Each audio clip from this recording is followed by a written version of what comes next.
우리 310페이지 앞에 배웠던 내용 소목차를 보면은 지금 손해배상 책임의 요건 중에서도 법령 위반에 대해서 공부를 하고 있었고, 그 법령 위반 중에서도 이제 입법작용과 사법작용에서 어떻게 법령이 위반돼 가지고 국가배상 책임을 져야 하는지 그 부분에 대해서 여러분들이 환기를 확실하게 시키시고 강의를 들으셔야 됩니다.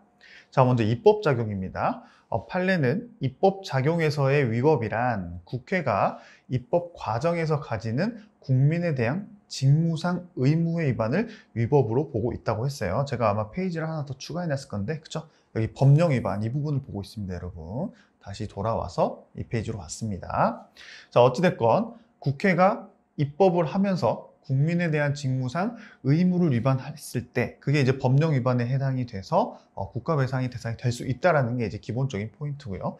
그렇다고 국회의원이 입법을 하면서 실질적으로 법령을 위반해 가지고 국가배상을 해야 되는 경우가 흔할까요? 흔하지 않죠. 그래서 어렵다는 내용이 밑에 다 나와 있습니다. 판례에서도 방금 국회의원은 이 내용이 이렇게 이어진다 보시면 돼요.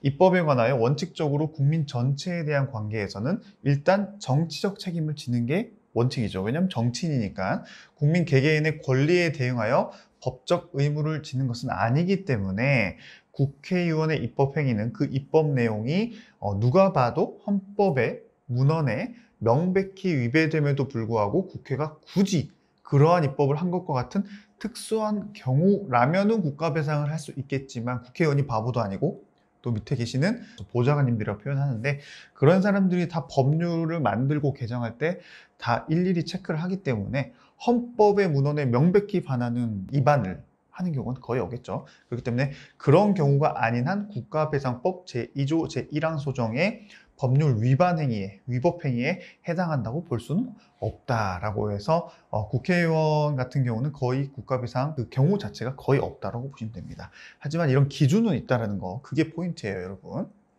자, 몇 개 더 봅니다. 국가가 일정 사항에 관하여 이번에는 이제 그 입법에서도 국회의원이 입법하는 거 말고도 우리가 법규명령처럼 행정부에서도 입법하는 경우가 있죠.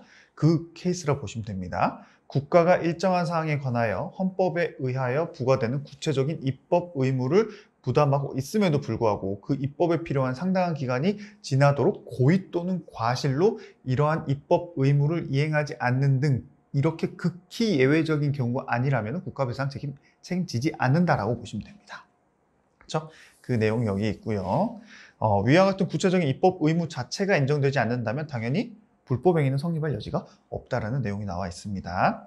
또 법 예고를 먼저 하고 그 뒤에 입법을 보통 하겠죠. 근데 법 예고한 것만으로는 그 뒤에 무조건 입법을 해야 될까요? 그 내용대로? 아니죠. 그래서 우리가 40페이지 신뢰보호 원칙에서 봤던 판례 문구가 여기도 한 번 더 나와 있습니다. 그렇기 때문에 법 예고를 통해서 법령안의 내용을 국민에게 예고한 적이 있다 하더라도 그게 법령으로 되지 않았다 해서 국가배상 책임진다 안 진다? 안 진다. 그게 여기서 말하는 포인트입니다, 여러분.